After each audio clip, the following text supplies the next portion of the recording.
for you this lesson from Unity of the Keys Spiritual Center.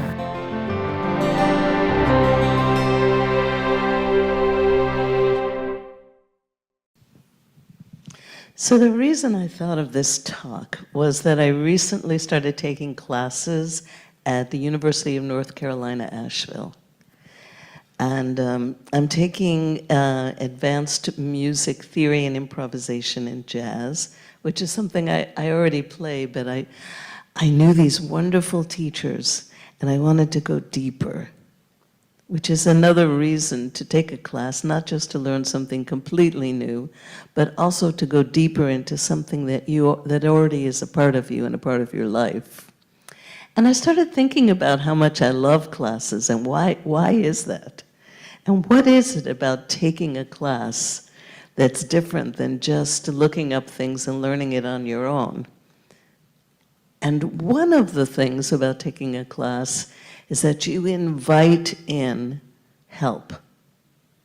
You invite in another energy. You invite in guidance.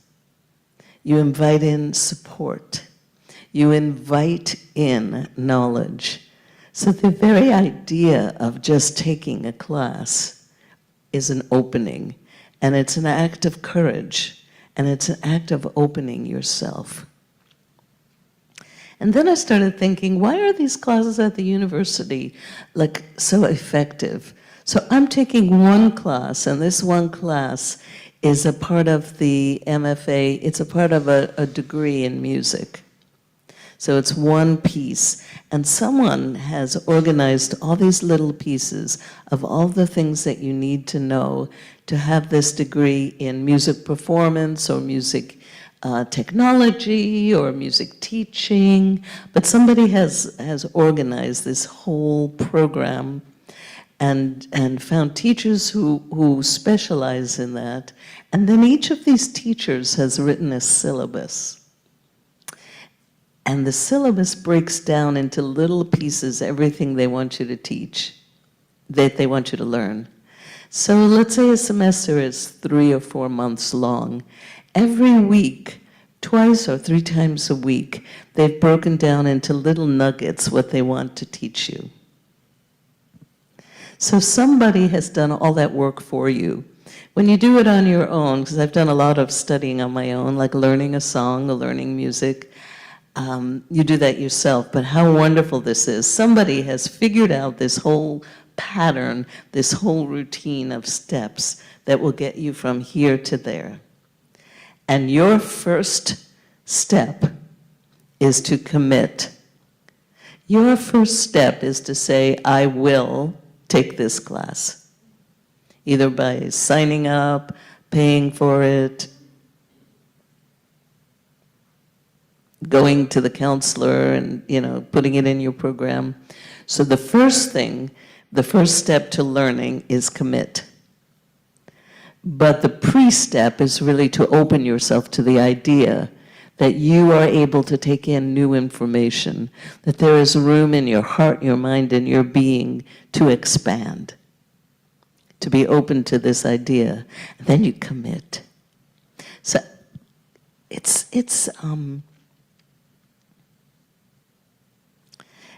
I really started musing on what it is, like how we learn, like what is the process of how we learn, and realized that this is the first step, being open to the idea. 1, commit.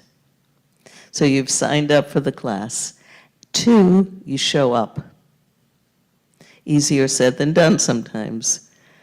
I had to scrape ice off of my windshield and get up 20 minutes earlier. I'm not an early morning person. I had to get up early to drive to class. I don't really know the campus well. I had to find it. There's a bunch of construction going on, and it was a big deal, actually, to show up the first day.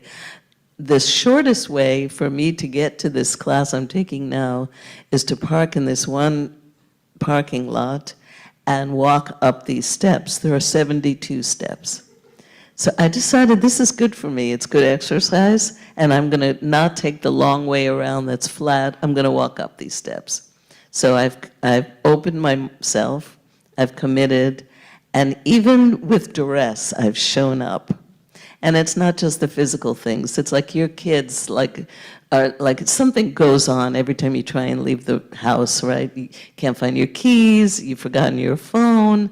I mean, getting out of the house sometimes is challenging. And doing it 2-3 times a week at a certain time, to be there at a certain time, it's discipline, right? And it's a part of the learning process. Show up. Then you get there and you have this blessed thing happen that somebody has figured out the syllabus. Somebody has broken it down for you. So all you have to do is listen to these little segments. Now in the classes, it's not just the teacher talking and you listening. Like in music classes in particular, there's it's a 3-part thing. You listen, you discuss, you analyze, you figure stuff out. You really listen. There's ear training. You have to participate. You can't just listen. Everybody in the room has to go, is that major, minor, or whatever you're working on that day. And there's an element where you have to play. So you're physically involved in your instrument or on piano. And there's also an element of composition in these classes. Very simple sometimes, and sometimes more complicated. So you're physically involved. So the learning process is you're listening, you're looking, you're actually physically relating that information to your body. So it's not just, and you're seeing things on a whiteboard or on a video or something. So you have a visual, an audio, and a physical element to learning, which really helps you to learn. So I was really musing on this because all of us have different ways that we learn better. Some of us are visual, some of us are tactile, some of us audio. But it really helps to have a little bit of all of it, and one part of that will speak to you and will help you to learn. The other part of it is there's homework. So you are accountable. So you're accountable, and you can't just listen, and then go back and forget about it. You actually have to put it into action. And putting what you learn into action really helps you to learn it. So musing on this whole process, open, commit, show up. You take a small step with your teacher, then you actually physically embody it in some way. And in this way, it helps you to remember. So this whole process. And you also, if you're in a class, you have the support of the other students. Sometimes it's competition. Sometimes it's just support, but somehow or another, over the course of time, of weeks or even years, you build a kind of community in your class. And this community knows a part of you that other people don't know. They know what you don't know. They know how you learn. They know your fear. They know how you get nervous when you get up there to hit the drum set. One class I took last year, all of us had to sit at the drum set. We all had to play like patterns, no matter what your instrument was. And I had never actually sat behind a drum kit and played like bossa nova before, like literally. So he made us all like sit down at the drum set, right and left hand, at least 2 hands and 1 foot. It was pretty interesting. Koi's a drummer, that's why I'm looking over there. So the people in your room, they get to know a part of you, it's really interesting, like when you have to get up and speak in front of people to present something, or even when you're answering a question. Some people are really, it's hard for them. Do they get really, really nervous? I mean, not everybody's used to standing up here like I am. So even though I'm used to standing up here, in a context in a class, when you're put on the spot, you can get nervous. Your fears about whatever your fears are about yourself or about what you're learning come up. And the people in the room are kind of there for you, for the most part. And you learn that community is also a part of learning, because you learn that this kind of support and this kind of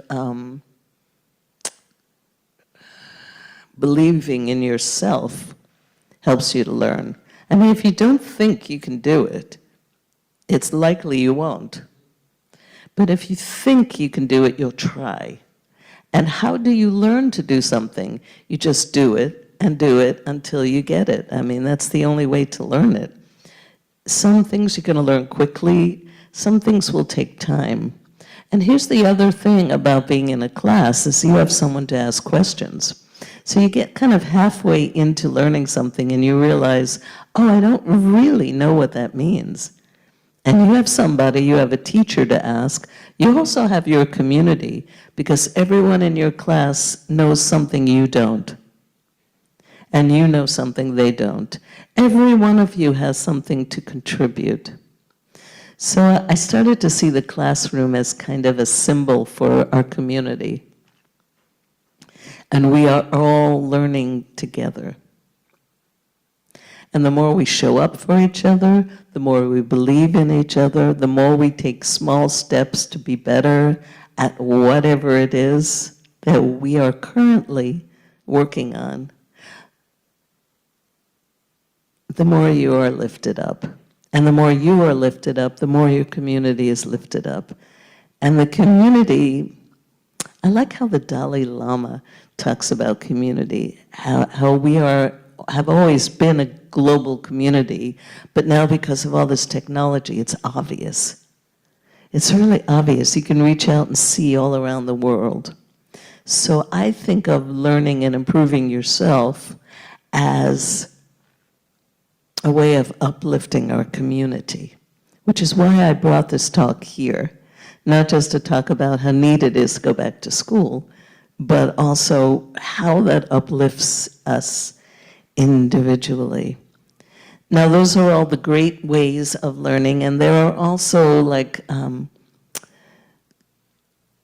there are ways that we thwart ourselves. Sometimes it's a matter of confidence. But can you show this first slide? There's this book by this man, Jim Quick. He actually teaches about learning. And he teaches about how the brain works. He also teaches how you can easily learn speed reading and a lot of very useful things. But he's done a great study of the brain. He had a problem learning when he was a young boy, and he did a lot of research. But one of the things he talks about is called killing ants, which are automatic negative thoughts. So all along the way in our life, you have a way of seeing yourself. You talk to yourself, and most of all of us have one thing, something that maybe is not 100% like positive about themselves.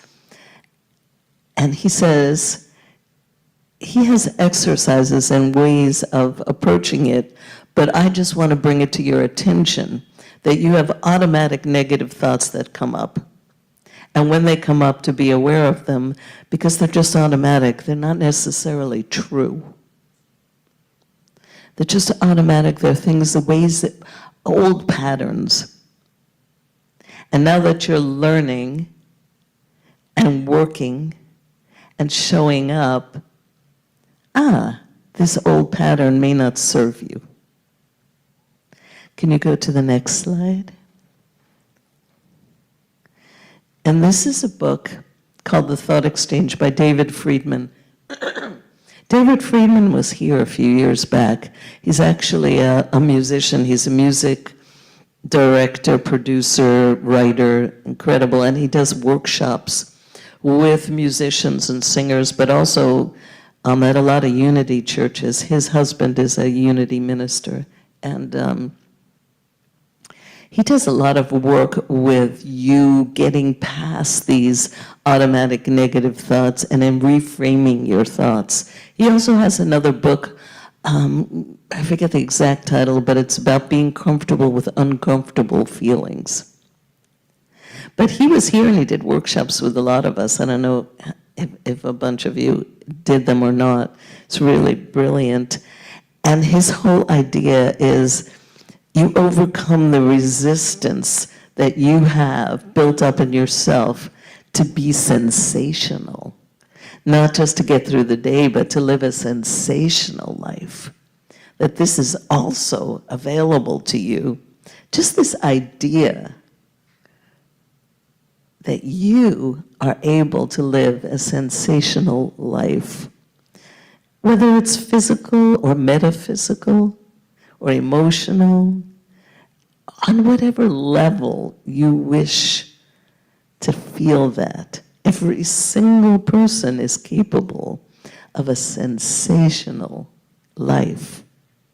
So I found this book really interesting. I go back to it a lot.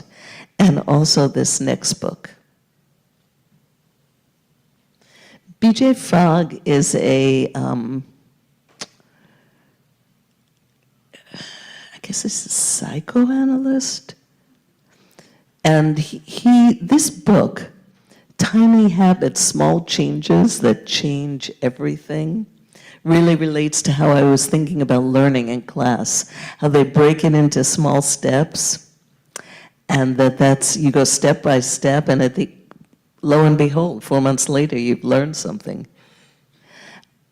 He has one idea that if you want to make changes, or if you want to add something to your schedule, you add it onto something you already do. So in my life, I added meditation to brushing my teeth. Every day you brush your teeth in the morning, well, you should. It's good for your teeth. And, or you could, I'd say. It's good for your teeth. And then whatever it is you do every morning, go to the bathroom, whatever you already do at some point in your life, if you want to add something new, you add it to that. And after a while, it also becomes a habit. So it's a good way of adding something without having to like isolate and go, oh, I have to add one more thing, you know. It just becomes part of a thing you're already doing. So just to wrap it all up, you could be learning a new thing, or you could be going deeper into something you already know.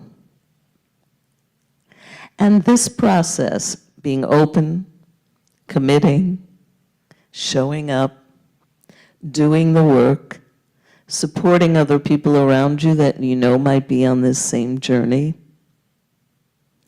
and celebrating the small successes that you have as you accomplish these things by getting rid of automatic negative thoughts, by reframing the way you see yourself, and allowing yourself to say, hey, today I learned this one thing. You know, I learned that this is middle C. Well, you have to know that to play the piano. So if you know that, now you all know that, you've made one small step. And so, that is my talk, and we are going to end the talk together by singing a Karen Drucker song. This is the chorus called, oddly enough, One Small Step. Thanks.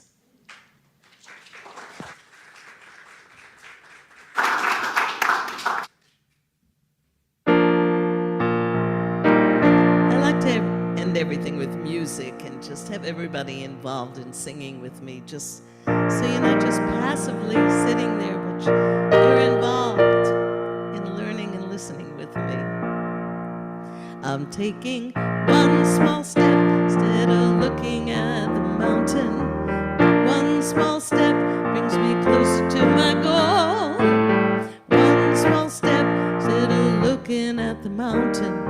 Won't seem like I've got so far to go. Join me. One small step instead of looking at the mountain. One small step gets me closer to my goal. One small step instead of looking at the mountain. Won't seem like I've got so far to go. One more time. Taking one small step